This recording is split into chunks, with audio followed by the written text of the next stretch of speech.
Bonjour et bienvenue dans l'art de briller. Aujourd'hui, je zappe totalement l'introduction de ce podcast que de toute façon vous n'écoutez jamais pour rentrer directement dans le vif du sujet. Aujourd'hui, dans cet épisode, on va parler des 5 leçons business que j'ai apprises depuis le début d'année 2025 et croyez-moi, ça vaut son pesant de cacahuètes. Et oui, je m'arrête d'ici quelques jours, où je suis certainement déjà arrêtée à l'heure où vous m'écoutez, mais forcément j'ai fait cet épisode un petit peu en avance.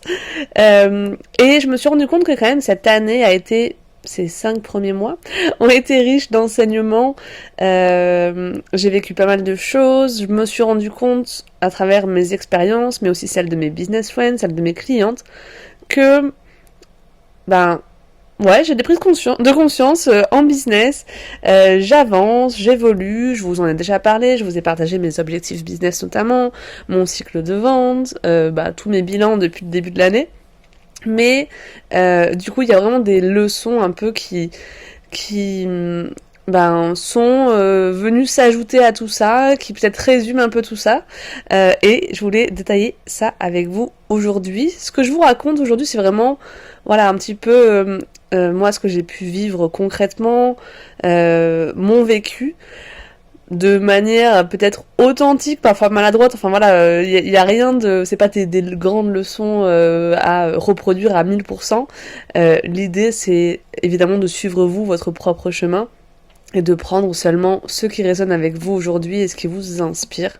C'est peut-être l'objectif total de ce podcast et c'est pour ça que j'allume le micro. Alors, la première leçon business que j'ai apprise en 2025, c'est lâcher prise est souvent la clé. Je me rends compte que je suis plutôt une personnalité anxieuse. Je me fais du souci. Je réfléchis beaucoup. C'est surtout ça mon plus gros problème. C'est que mon cerveau est très très très actif. Ça a d'ailleurs été l'objet d'une mi-discussion, mi-dispute avec mon conjoint où en fait je lui entre guillemets reprochais de pas prendre forcément les initiatives. On n'a pas du tout la même temporalité. Et du coup, par exemple, pour ce qui concerne la naissance de la petite, tout ce qui est les achats, faire la liste de naissance, ou là, le fait qu'on doit trouver des nounous, etc. Ben, en fait, lui, il va le faire souvent au dernier moment. Et moi, il va le faire, hein, voilà, s'il y a besoin, il va le faire, mais il va attendre vraiment, que ce soit vraiment quelques jours avant. Il travaille sous la pression. Alors que moi, j'ai vraiment ce tempérament de fonceuse. Et c'est quelque chose qu'on ressent beaucoup dans mon business et qu'on me dit souvent, mais ça vaut dans ma vie personnelle aussi. Et du coup, en fait, quand je dis, voilà, oui, tu t'as pas forcément géré les achats par rapport à la petite, etc., qui arrive, certaines choses, nana, il m'a dit, tu m'as pas laissé le temps, en fait. En fait, c'est comme si j'avais une bouffée de d'un coup de stress ou d'anxiété, dire il faut que tout soit prêt, et à partir de là mon cerveau se met en mode de tac tac tac tac tac tac tac, on y va, et du coup ben ça y est, je programme tout, je fais des listes, je prends des rendez-vous, je fais ci, je fais ça, nanana, et en fait le lendemain il y a tout qui a été géré. J'ai vraiment cette capacité à passer à l'action très très vite et à me poser des questions, à ce que mon cerveau il soit hyper actif et bam bam bam, je fais les choses quoi. J'attends pas d'être un peu au dernier moment. Et donc en gros c'était assez drôle parce que lui il me disait quelque chose comme oui, moi je lui reprochais finalement de pas avoir pris les devants, etc. Et lui me dit bah moi j'aurais bien aimé pouvoir gérer des choses sauf que tu ne m'as pas laissé le temps. Et voilà. Donc pourquoi est-ce que je vous dis ça? Parce que je pense que donc c'est vraiment une partie de ma personnalité. J'ai tendance à être anxieuse, j'ai tendance à beaucoup passer à l'action, à beaucoup réfléchir et en fait à être dans le contrôle. Ouais, vraiment. Voilà, je pense que c'est ça le truc dessous, hein, c'est être dans le contrôle. Et malheureusement, avec le business, plus t'es dans le contrôle et plus tu bloques tes résultats. Plus en fait tu te demandes comment ça se fait que t'as pas de clients, comment ça se fait que t'as pas assez de chiffre d'affaires, et plus finalement, ça va rien changer à tes résultats. Alors évidemment oui, heureusement que de temps en temps quand tu te réveilles et tu dis bon là ça fait 6 mois que mon chiffre d'affaires il stagne, si je lançais une nouvelle façon de vendre comme ça, peut-être que ça me permettrait de passer un nouveau palier. Ok, c'est quand même important. Mais c'est des fois plus des angoisses ou des choses plus intérieures en fait où on se dit oh là là je stresse et ce genre de période là pour les avoir vécues, bah que tu stresses ou que tu stresses pas, les résultats seront les mêmes.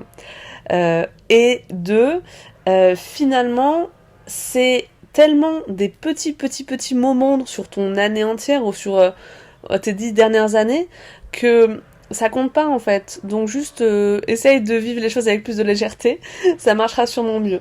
Donc pourquoi je vous dis ça? Je vous l'ai déjà dit plusieurs fois quand j'ai fait cette transition business vers le coaching business justement. Euh, et que je gagnais très bien ma vie en SEO, ben je me suis retrouvée plusieurs mois à ne pas générer vraiment de chiffre d'affaires ou avoir une vraie baisse de chiffre d'affaires et surtout à pas spécialement trouver de clients malgré le fait que je communiquais, etc. Et donc ça a été source de stress et d'impression de manquer finalement. J'avais l'impression de manquer, d'avoir pris la mauvaise décision. Et en fait, plus j'essayais de me dire il me faut des clients, il faut que je fasse du chiffre d'affaires, il faut que ça change, il faut que si. Et plus ça bloquait, j'avais l'impression. Et donc, l'idée c'est de se dire finalement qu'en business, tous les résultats ne dépendent pas de soi. Et on a plus à gagner à se concentrer sur ce qu'on peut maîtriser. C'est-à-dire, si t'as l'impression que en appel de vente t'es pas très bonne et que ça pêche pour toi, bah forme-toi à ça, parce que ça va être hyper important pour ton business. Si t'as l'impression que t'as plus de solution, bah fais-toi accompagner, parce que ça va être important pour ton business. Mais se rendre compte qu'une stratégie, enfin de tester une stratégie, de tester une façon de communiquer, et des fois c'est un peu une clé qui finalement, je pense, elle est dure à saisir, mais c'est qu'on est sur le bon chemin. Voilà, à ce moment-là, j'avais déjà lancé mon podcast, j'avais lancé ma com sur Instagram, mais ça prenait pas encore, c'était juste trop tôt, finalement, c'est une question de temps.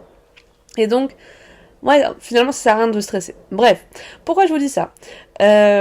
Donc, je suis passée de ce côté très angoissé à, je ne sais pas, depuis le début de ma grossesse, je suis beaucoup dans le lâcher prise, dans l'idée de faire confiance, dans l'idée que je suis au bon endroit. Je pense que la vie m'a trop prouvé, finalement, ces dernières années que j'étais alignée et du coup, je ressens quand je suis au bon endroit. Et je me dis, ben voilà, les choses vont bien se passer dans tous les cas, tranquille, relâche la pression.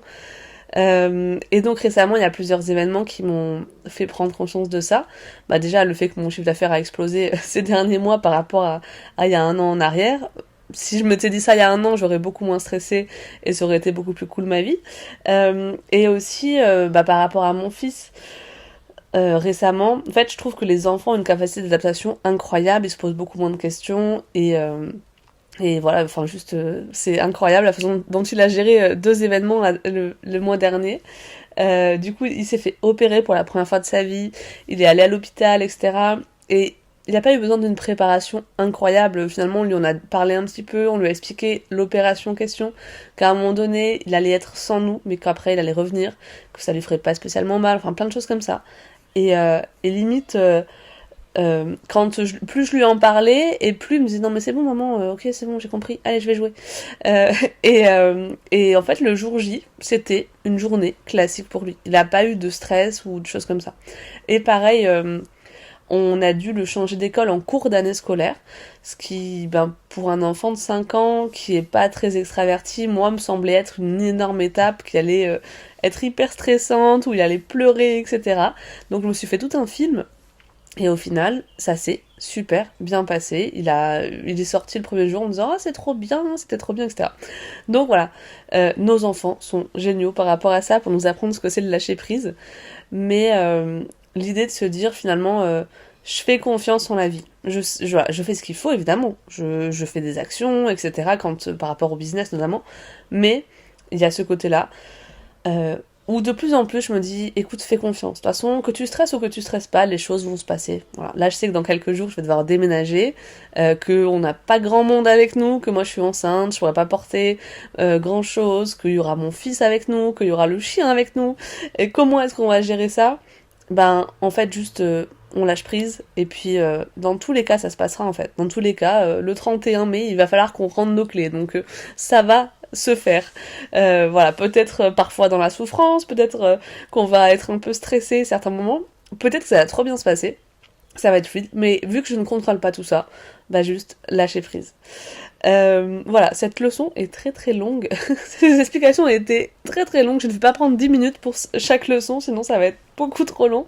Mais c'est vraiment, je pense, le point numéro 1 que j'aurais appris cette année, à mettre un peu plus de lâcher prise dans ma vie. Et j'ai l'impression que c'est une énergie un peu, voilà, qui me porte. D'ailleurs, je crois que c'était un de mes mots de l'année 2025, lâcher prise. Et la foi. Donc, très drôle. Mais voilà, même par rapport là au fait que je m'arrête, etc., je me sens sereine en fait par rapport à tout ça. Parce que je pense qu'au fond de moi, je sais que je suis au bon endroit, que les choses se passent comme elles doivent se passer, et qu'on peut pas tout contrôler dans la vie. Voilà, est-ce que c'est la sagesse de l'âge et je suis tout à coup un peu moins anxieuse, qui sait. La deuxième leçon business que j'ai apprise cette année, c'est les clients sont partout et l'argent attire l'argent. C'est un petit peu la même chose. Je crois fortement, fortement, fortement en la loi d'attraction, en l'énergie d'abondance. On fait que plus t'as d'argent et plus t'as d'argent. Au fait que plus tu as peur de manquer d'argent et plus tu manques d'argent. Et au fait que plus tu manques, tu as peur de manquer de clients et plus tu manques de clients. Et plus t'as de clients et plus t'as de clients. Enfin voilà, c'est un peu le même truc. L'abondance, c'est pas qu'une question d'argent ou de succès. Je pense que voilà, c'est une énergie globale de, j'allais dire, contentement. Et c'est une idée que je travaille beaucoup du coup. Bon, cette année, par exemple, voilà, là, il y a encore quelques jours, je sais que je dois m'arrêter de travailler là d'ici 3-4 semaines. Et j'ai encore eu une demande qui tombe de nulle part pour mon coaching. Et là, je me dis, waouh, en fait, déjà, ce que j'ai mis en place, ça fonctionne. Et donc, les graines que j'ai semées, bah ouais, il y a des gens aujourd'hui qui sont capables de me découvrir et d'avoir envie de bosser avec moi sans rien faire, sans que je les connaisse d'avant. Mais l'idée, c'est que plus, en fait, là, ça fait 2 mois que je fais 4 000 € de chiffre d'affaires quasiment. Euh, Tout au début de l'année, c'était à peu près dans les 3 000 € aussi mensuels. Donc, en gros, j'ai beaucoup signé de clients depuis le début de l'année. Et en fait, ben, plus. Même là, le fait que je vais devoir m'arrêter, ben en fait, j'ai encore des demandes qui rentrent, faut que je refuse des gens. Et enfin, j'aurais jamais cru ça possible il y a quelques mois en arrière. Mais j'ai vraiment cette confiance et de me dire, ouais, mais ça va bien se passer, ouais, mais je suis au bon endroit, ouais, mais ce que je fais, ça fonctionne. Euh, que, voilà, vraiment, je me dis, je suis dans ce truc-là de plus t'as de clients et plus t'as de clients, et l'argent attire l'argent. Et donc pourquoi est-ce que je vous dis ça? Pourquoi est-ce que je vous le partage? Parce que des fois on se dit, oh là là, je n'ai pas assez de chiffre d'affaires, j'ai pas assez de clients. Est-ce que peut-être que c'est parce que j'ai trop de concurrence? Est-ce qu'il n'y a pas assez de clients pour tout le monde? Est-ce que le marché devient de plus en plus dur? Est-ce que, ouais, je sais pas, c'est pas vraiment, je suis pas au bon endroit? Ben, en fait, je pense qu'il n'y a rien de plus vrai que ce qu'on croit au fond de nous. Et donc, si vous êtes dans cette énergie de manque, ça devient vraiment un stress, ce truc-là, ben plus vous allez repousser l'argent, plus vous allez repousser les gens, alors que le fait de se sentir dans l'abondance, ça a un côté magnétique. Donc, ce que je vous conseille, c'est vraiment de travailler sur cette posture-là, sur cette vibration-là, et d'oser en fait croire que vous méritez des clients, que les clients sont partout, que l'énergie de l'argent est là aujourd'hui, et c'est des choses toutes bêtes, hein. Ouais, ça peut même paraître un peu perché ou j'en sais rien, mais c'est un truc que je dis beaucoup à mes clientes, ou voilà, que je dis beaucoup autour de moi en ce moment à des personnes qui ont des doutes, parce que je sais pas, peut-être que je ressens vraiment cette énergie de légèreté, de lâcher prise, mais quand j'entends des doutes, mais je suis pas sûre de vendre, mais je panique, mais nanana, je leur dis, écoute, l'énergie de l'argent, elle est partout, en particulier pour les personnes qui ont décidé d'être audacieuses, déterminées à vivre de leur business. Donc je pense qu'aujourd'hui c'est ta journée et tu vas attirer et l'argent et les clients. Et en fait, c'est juste peut-être même pas énergétique, même pas spirituel, c'est peut-être juste une façon de se motiver, avoir un mental positif. Mais en tout cas, moi, c'est des pensées qui m'aident beaucoup. Et juste par rapport à ça, la loi d'attraction, j'en parle pas beaucoup. La dernière fois, j'ai partagé euh, en, dans un vlog, enfin dans une petite vidéo sur Instagram, mon fond d'écran et on m'a demandé mais c'est un tableau de vision que tu as. Et oui, effectivement, mon arrière-plan de bureau, d'ordinateur, c'est un tableau de vision, pardon. Mon fond d'écran est un fond d'écran. Oui, super. Et dessus, en fait, j'ai mis mes objectifs business. Et donc, au tout début de l'année, quand je l'ai fait, une des phrases que j'avais écrites, c'est «Je gagne plus de 3 000 € par mois de chiffre d'affaires en 2025». Et en fait, ce mois-ci, j'avais fait 3 000 € hyper facilement, limite une des premières fois de ma vie. Je me dis, waouh, incroyable. Et donc, mais vraiment avec un peu les chocottes, je me suis dit, vas-y, 4 000 €. Allez, je vais pas visualiser un objectif déjà atteint. Donc, allez, palier supérieur, 4 000 €. Et en fait, au moment où j'ai fait ce tableau de vision, vraiment, je ne croyais absolument pas possible l'idée d'avoir 4 000 € par mois de chiffre d'affaires en 2025. Ça ne faisait même pas partie de mes objectifs, mais de mes idées, de mes fantasmes les plus fous. Et en fait, à la fin du mois où j'ai écrit ce tableau de vision à 4 000 €, j'ai touché 4 000 € et je l'ai fait même 2 fois de suite. Et c'est la même chose. Par exemple, j'ai une des phrases, c'est «Je trouve un 3 pièces de rêve avant la naissance de ma fille en 2025». Et ça s'est passé aussi d'une façon tellement fluide. Et voilà, quand je dis que l'énergie d'abondance, elle est partout, c'est aussi tomber sur une opportunité de dingue qui est juste incroyable. Pour vous dire, dans la région où on est, c'est très touristique, il y a beaucoup d'Airbnb, donc c'est de plus en plus dur de trouver des logements en location. Quand tu es entrepreneur, et notamment auto-entrepreneur, je peux t'assurer que les agences immobilières ne te regardent même pas en tant que locataire probable, et donc faut tomber sur des particuliers qui sont prêts à faire confiance à un auto-entrepreneur. C'est très très compliqué.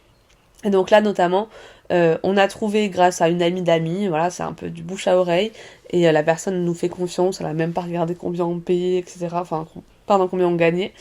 Euh, et dans notre 2 pièces qu'on lâche, notre propriétaire nous a dit je n'ai même pas mis l'appartement sur le bon coin, etc. Parce que il y a trop de demandes en fait. Et du coup, en réseautant un petit peu, il a trouvé comme ça plein de gens. Et les gens l'ont supplié d'avoir un appartement, enfin de leur donner la chance, de pouvoir au moins le visiter, d'étudier le dossier, parce qu'ils sont juste dans la galère de se loger. Et donc nous, ça nous est juste tombé dessus comme ça, hyper facilement, pour un appart plus grand. Enfin bref, en gros, j'ai encore mis 10 minutes à raconter ma vie là, désolée. Mince alors. Mais l'idée derrière, c'est que voilà, l'abondance, c'est pas seulement une question de chiffre d'affaires, de clients, de choses comme ça, c'est aussi ce genre d'occasion qui nous tombe dessus des fois. Et donc, c'est plutôt chouette quand ça arrive, mais encore faut-il se dire purée, mais en fait j'ai de la gratitude pour ça et je suis contente pour ça, parce que encore une fois, plus tu es reconnaissant, plus tu as de la gratitude et plus tu attires à toi une énergie un peu dans ce sens-là. Donc à présent, réveillez-vous avec l'idée que l'argent est partout, que les clients sont partout, et voyez ce qui arrive dans votre vie, si ça change quelque chose à votre humeur ou pas, et tout simplement à votre réalité ou pas. Troisième leçon de business que j'ai apprise en 2025, c'est tu peux réussir sans stratégie magique. J'ai l'impression que on nous vend sans arrêt la stratégie qui va fonctionner. Malheureusement, c'est du business aussi, hein, donc on est là pour vous dire que c'est parce que si tu vends pas, c'est parce que t'es pas formé au copywriting. Si tu vends pas, c'est parce que ta page de vente n'est pas assez punchy. Si tu ne vends pas, c'est parce que tu ne fais pas de SEO. Si tu ne vends pas, c'est parce que ta communication sur Instagram, elle est comme ceci ou comme cela. Ou parce que t'as pas fait un coaching business. Enfin, j'en sais rien. Ça, c'est ma paroisse à moi.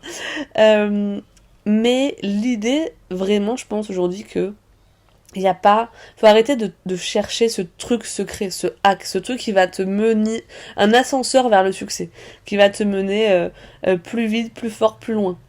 Je pense aujourd'hui que bien sûr qu'il y a des choses qui sont hyper importantes, bien sûr qu'il faut se former, bien sûr qu'on peut se faire coacher et que ça nous fait gagner du temps.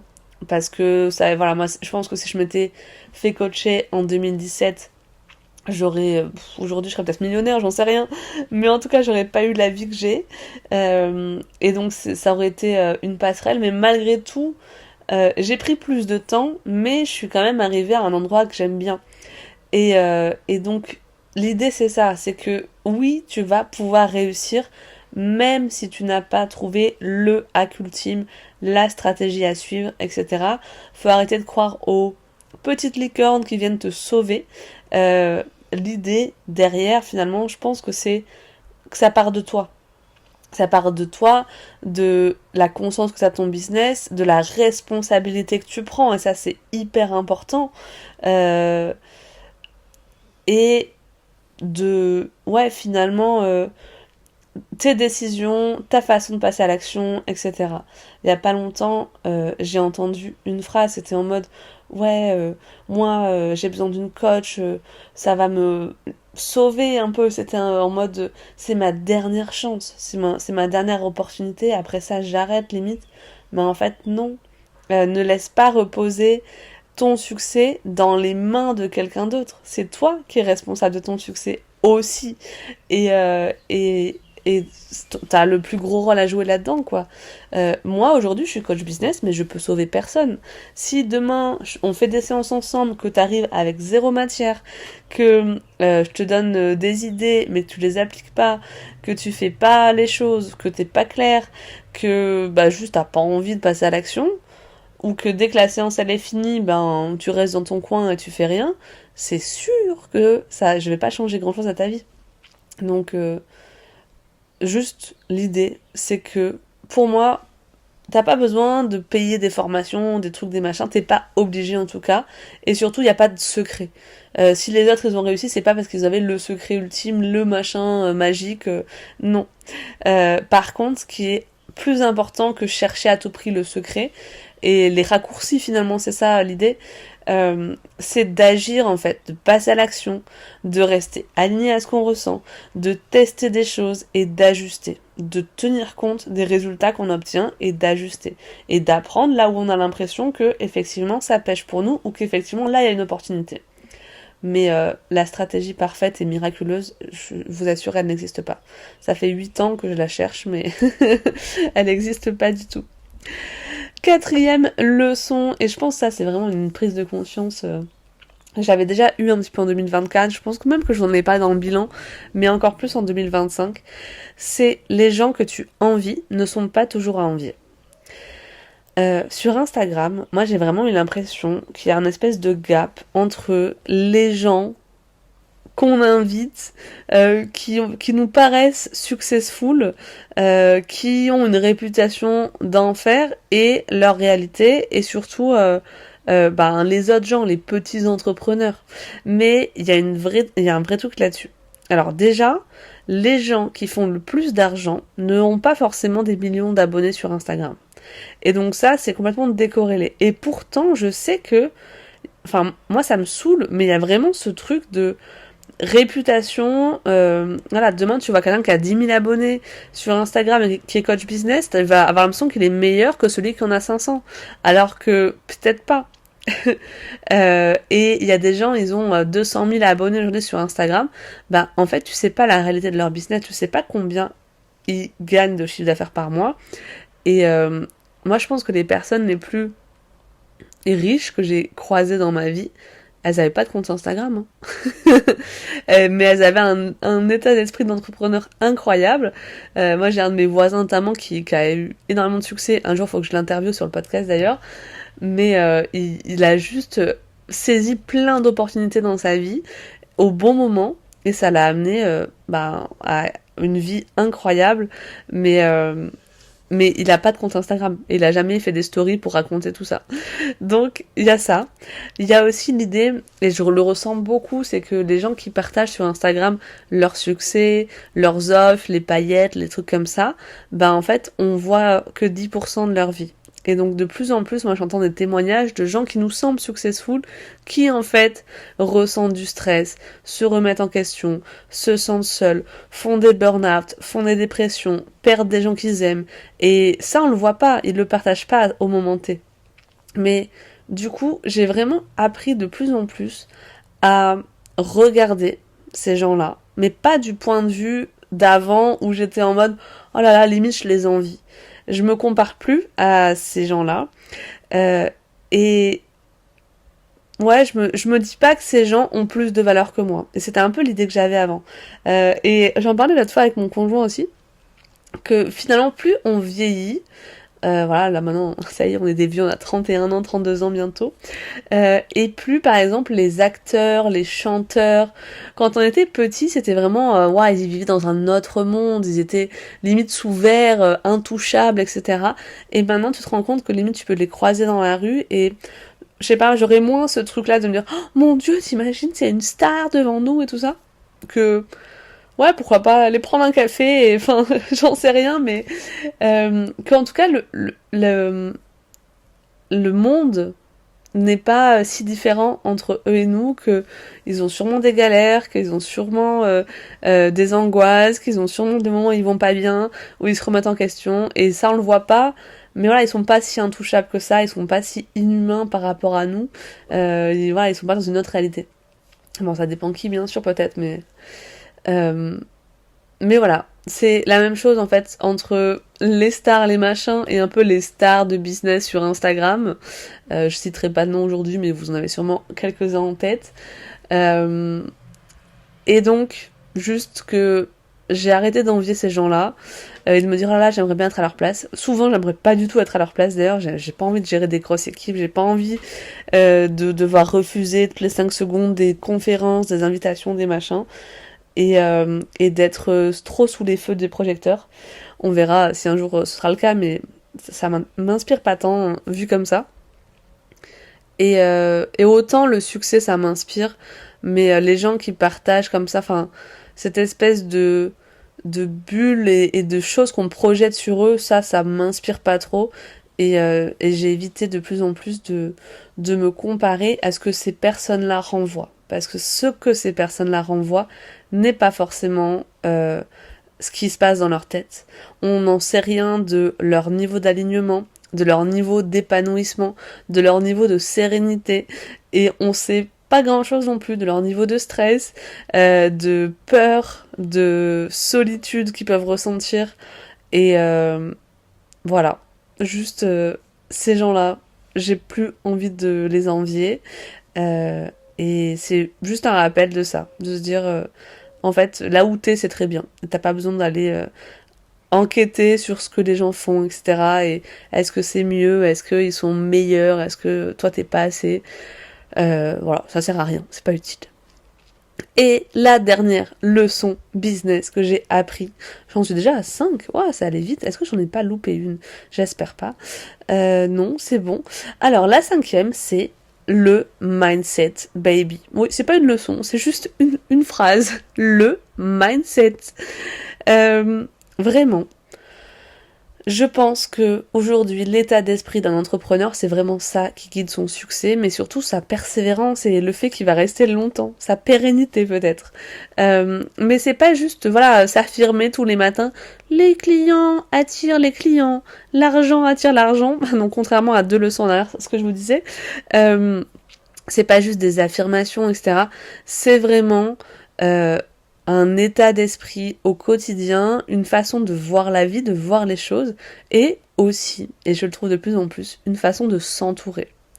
C'est être capable de s'auto-coacher, de se rendre compte que, ok, là t'es en train de te saboter, là t'es dans tes peurs, là t'es dans tes croyances, là t'es dans tes schémas, j'en sais rien, mais c'est aussi, et je pense que ça c'est une des choses les plus porteuses dans ma vie depuis 6 mois, c'est que je ne suis plus seule derrière aux commandes de mon business. C'est-à-dire que oui, je suis seule, mais je suis aussi très accompagnée, je suis aussi très entourée, et j'ai autour de moi que des femmes déterminées, ambitieuses, qui ont envie de dépasser des paliers de chiffre d'affaires, de trouver de nouvelles stratégies de vente, en fait c'est une façon de s'épanouir aussi ça. de faire avancer son business, etc. Voilà, moi je déteste stagner, enfin, je m'ennuie très vite, donc j'ai toujours besoin de nouveaux projets, de nouvelles choses qui me challenge, de lancer de nouvelles choses, même si ça marche pas, c'est comme un jeu et hop, on continue, on fait autre chose. Mais du coup, j'ai la chance aujourd'hui d'être accompagnée par des femmes extraordinaires qui ont un mindset de guerrière. Je pense à mes clientes, notamment Julie, si tu m'écoutes. Je pense à mes amis business friends, notamment de la Colibri Coach Academy d'Océane Testa, donc évidemment à Océane Testa, mais aussi à Lauriane et Laurie qui font partie de l'équipe. Et tous les jours, en fait, on baigne ensemble dans ces... Voilà, dès qu'on a une prise de contact, un devis signé, un appel de vente, etc., on a tendance à se le partager, à se motiver, à échanger sur nos objectifs aussi. Et donc ça, c'est juste de l'or en barre en fait. Je pense vraiment que ça aide beaucoup à ce que mon état d'esprit soit aussi positif depuis plusieurs mois, à ne pas m'écrouler quand ça va pas trop, que j'atteins pas forcément les objectifs, etc. Même si j'avais pas trop de pression là cette année, je vous rassure, par rapport à la fin de la grossesse. Mais je me rends vraiment compte de ça, qu'il y a un truc que je pourrais jamais régler chez mes clientes. Alors évidemment, je le fais. C'est-à-dire que mes clientes, quand je les accompagne, elles ont des prises de conscience mindset. Voilà, elles évoluent dans leur posture, elles évoluent dans leur confiance en elles se sentent de plus en plus capables, elles osent, elles s'affirment, et ça c'est génial, et je les pousse à ça. Mais il y a un moment donné, quand l'accompagnement s'arrête, si je suis plus derrière elles, et je peux pas rester derrière elles toute ma vie non plus, et que leur mindset, elles arrivent pas à le faire perdurer, elles ont des mental breakdown un peu où tout est remis en question, et qu'elles cherchent pas ces ressources-là, si elles n'arrivent pas par elles-mêmes à garder le cap et à rester positives et à se dire qu'elles en sont capables, c'est ultra dur, et sans mindset c'est hyper compliqué je trouve à se motiver à passer à l'action, à avancer. On se sabote, on fait les mauvaises actions, on s'éparpille, on procrastine, et ça c'est hyper chaud pour continuer à avancer, avoir des résultats positifs. Donc, faites-vous accompagner, si ça c'est rien à voir avec la leçon 3, mais voilà, je pense que c'est important de se faire accompagner. Se faire accompagner, c'est pas forcément payant, c'est entourez-vous de personnes qui vous inspirent, lisez des livres inspirants, écoutez des podcasts qui vous inspirent, mettez-vous dans un mood où vous avez envie de tout casser en fait, parce que voilà, faites du journaling, écrivez des choses positives, écrivez vos objectifs, vos victoires, vos intentions, mettez-vous dans une bonne énergie, écoutez des méditations qui vous boostent, des choses comme ça, parce que c'est vraiment hyper important ça au quotidien, vraiment, dans votre vie d'entrepreneur. Pour moi, ça fait toute la différence et je m'en rends compte tous les jours avec tous les gens que je rencontre. Donc voilà, je suis du genre à penser que oui, le mindset est hyper important. L'état d'esprit d'entrepreneur, pour moi, c'est une des plus grandes clés de la réussite d'un business et d'une personne. Vraiment. Voilà ce que je pouvais vous dire sur mes leçons de 2025. Si l'une vous a particulièrement parlé ou marqué, venez me le dire sur Instagram et on pourra échanger ensemble. Souvenez-vous que vous n'êtes pas forcément obligé de raisonner avec tout ça et que vous n'êtes pas obligé d'avoir tout compris à la vie et au business pour avancer. L'entrepreneuriat, c'est vraiment un chemin en fait.